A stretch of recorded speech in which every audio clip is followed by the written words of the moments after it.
don't want a woman working on your car. That's fine, but you're going to be waiting a long time. Many years ago, I worked at a car dealership. The attached service garage was small and I was the only licensed mechanic. I would occasionally have issues with male customers. They would second guess my diagnoses, watch me while I worked on their cars from the bay door, double check my work in the parking lot, etc.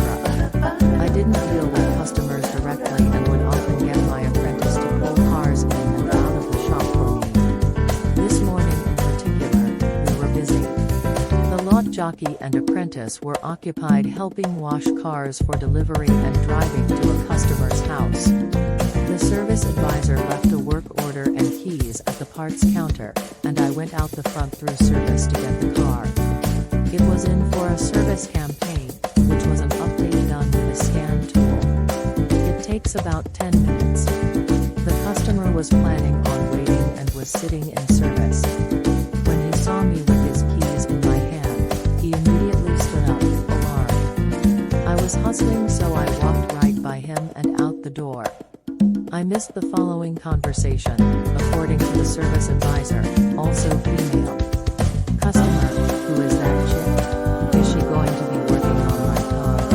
I don't want her working on my car. Advisor, the other tech is out at the moment, so it's going to be quite a wait until someone else can look at your car. See, that's fine. I'll wait for a guy. I don't want that chick touching my car. Politely, understood. The advisor comes to let me know, and I pull the car out and put the work order and keys back on the counter, nonplussed. Half an hour passes. The apprentice is still away, and I am happily working on something else, bringing other cars in and out. The customer is now watching each and every person who comes through the door. The high school co-op student comes in to get something signed. The customer's keys are still sitting on the desk. It's been about an hour now. See, hey, why hasn't my car gone in yet? Can't you get this guy to do it? Hey, no, sorry. He is just a co-op student, so he is not allowed to drive the cars due to liability and insurance concerns. See, just get someone else to bring the car in and he can do the work. This was supposed to take 10 minutes. Hey, sorry, sir. He is just a high school student doing his co-op. He's not approved to perform warranty work. Only licensed techs and apprentices can do the recall. The car jockey returns. The advisor hands the car jockey a different set of keys, and he brings yet another car into the shop for me. The customer is becoming incensed. See, I've been sitting here for over an hour and I've watched 5 cars go in before mine. My appointment was for 8 a.m. This is getting ridiculous, blah blah blah. At this point he says that he literally doesn't care who does the recall, but that it has to be a guy. The service advisor starts listing off the names of the men who work in the dealership, then saying why they can't perform the recall. Well, there's Herman, but he's just the car jockey. He doesn't know how to work on cars. Then there's Jeet, but he's about 17. I wouldn't want him doing the recall, personally. I guess we could ask Mike, but Mike is the parts guy, he doesn't know how to use the scan tool.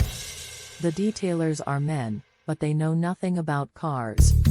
The customer is fuming at this point, and demands to talk to the service manager. The manager comes out of his office, and guides the customer into the garage. He's pretty old school, lights up a cigarette standing at the end of my bay, and points at me. That's my best technician. Those guys take orders from her. You can either wait for her to finish what she's working on, and then you can ask if she's still willing to do your work, or you can take your car somewhere else. The guy was pretty shook up at this point, and he took his car and left, 2 hours after he first arrived. I don't think we ever saw him again, which was not much of a loss, all things considered. That manager in particular always stuck up for me and took my side. The service advisor has this very deadpan sense of humor. She knew full well it would easily be an hour before the apprentice would return from his errand, and that no one else could do the recall. This was not the first sexist we had encountered. Thanks for reading. Edit. Thank you for the comments of support, and shared experiences, and for the updates and awards.